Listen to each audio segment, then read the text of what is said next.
আযান দেয় মুয়াজ্জিন, তাদের জন্য জানদার এবং জাকির, যাদের জান আছে এবং যাদের জান নাই, যত দূর পর্যন্ত আযান শোনা যায় তাদের জন্য মাগফিরাতের দোয়া করতে থাকে। সুবহানাল্লাহ।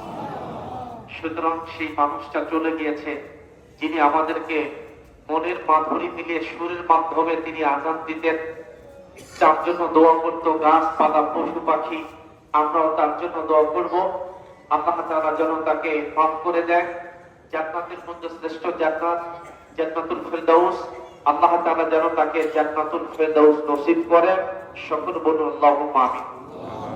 আমার এই মাদ্রাসা, স্থানীয় মাদ্রাসা যখন প্রতিষ্ঠিত হয়েছিল, আমাদের সম্মানিত সভাপতি সাহেব আছেন, আমরা মিটিং করলাম, প্রথম বোর্ডিং চালু করব, কি করা যায়? হাজী সাহেব বলতো যে বোর্ডিং চালু করবো, প্রথম চাউল আমি দিব। এই যে মাদ্রাসার যে দিল্লা বোর্ডিং চালু হয়েছে, প্রথম চাউলটা হাজী সাহেব দিয়েছিল, আমার মনে আছে এখন। আল্লাহ তাআলা জানো, নবীজি বলেছে যারা এতিমের একটা সাহায্য করবে হাজার পূরণ করে দিবে, আল্লাহ তাআলা তার 70টা হাজার পূরণ করে দিবেন। আল্লাহর কাছে ফরিয়াদ জানাই, আল্লাহ তাআলা জানো এই ওসিলায় হলো, আল্লাহ যেন তাকে মাফ করে দেয়। সকল আল্লাহুম্মা আমিন। ওয়াবতাগু ইলাইহিল ওয়াসিলা, আল্লাহ তাআলা বলেছেন বিভিন্ন ওসিলার মাধ্যমে বান্দাকে আল্লাহ তাআলা মাফ করবেন।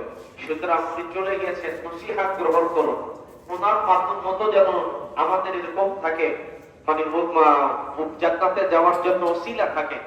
হয়তোবা মুয়াজ্জিন অনুমত হয়ে যান, কোরআন তেলাওয়াত করনেওয়ালা হয়ে যান। হ্যাঁ, ফজরের আযানের পর থেকে তেলাওয়াত শুরু করতো, হায় হায় বলতাম আচ্ছা সময় হয়ে গেছে জামাত, হ্যাঁ তেলাওয়াত চলতেই আছে, যতই অসুস্থ থাকতো। আল্লাহ তাআলা যেন আমার সকল অপরাধ ভুলগুলো মাফ করে জান্নাতের উচ্চ মাকাম দান করেন।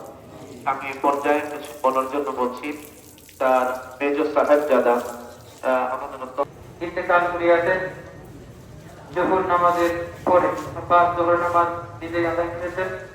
জোহর নামাজের পরে ইন্তেকালের সময় আমার বোন এবং আমার মা সবাই বাসায় ছিল, আমার বোন তার সামনেই ছিল। সে বলছে যে আমি এখন রেস্ট করবো, ঘুমাবো। ঘুমাইতে যাওয়ার কথা বলে সে শুয়ে পড়ছে, শোয়া দিচ্ছে। তারপরে তার ইন্তেকাল হয়েছে, আমরা সংবাদ পেয়েছি। পরবর্তীতে আমরা তাকে সংবাদ করে আসছি। তো জানো এখানে অনেক অনেক দূর দূরান্ত থেকে আপনারা আসেন, আপনাদেরকে শুকরিয়া বা আপনাদেরকে ধন্যবাদ জানাচ্ছি। আমার আব্বা আপনার